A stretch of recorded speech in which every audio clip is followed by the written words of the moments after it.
अस्सलाम वालेकुम रहमतुल्लाहि व बरकातुहू। वेल्थ ऑफ नॉलेज कॉर्नर में आपको खुशामदीद कहता हूँ। अगर आप मेरे चैनल पे नए हैं, मेरे चैनल को सब्सक्राइब करना ना भूलिएगा, लाइक और शेयर भी कर दीजिएगा ताकि ज़्यादा लोगों के इल्म में इजाफा हो जाए। तो हमारा जो आजकल टॉपिक चल रहा है वो है जी important rules of correct usage. और इसका सब टॉपिक है जो आज का तो उसमें हम बताते चलूँ कि हमने वुड का जिक्र करना है आज, और वुड के बारे में भी आपको बताना है। वुड के बारे ही में आपको बताना है कि वुड को किस तरह यूज़ करते हैं, क्या तरीका है। तो यहाँ पे मैं लिख देता हूँ वुड। ये लफ्ज़ ये लफ्ज़ आदात, ख्वाहिश,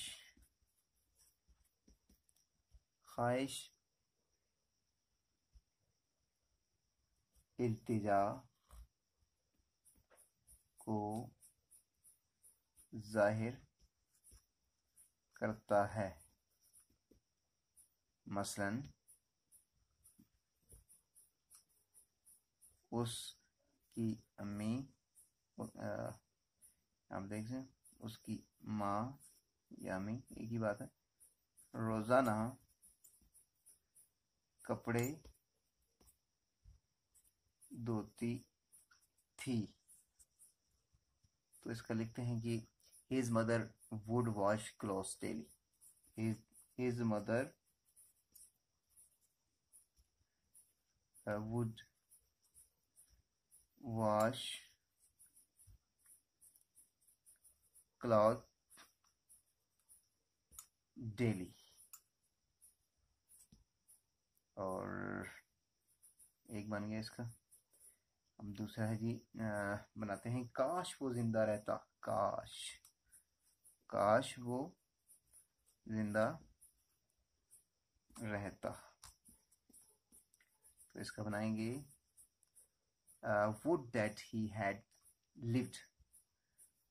would that he had lived। तीसरा बना देते हैं सेंटेंस, क्या आप मेरा काम कर देंगे। क्या आप मेरा काम कर देंगे। साइन ऑफ इंटरोगेटिव, जहाँ पे ये इस तरह का भी आता है। तो वहाँ पे would you do this for me. Would you do this for me. क्या आप मेरे लिए कर देंगे, इसका मतलब ये भी हो सकता है। तो मुझे उम्मीद है कि आपको आज की वीडियो पसंद आई हुई। लाइक और शेयर ज़रूर कर दीजिएगा। मिलते हैं एक और वीडियो के साथ। जब तक के लिए मुझे दीजिए इजाज़त। अल्लाह हाफिज़।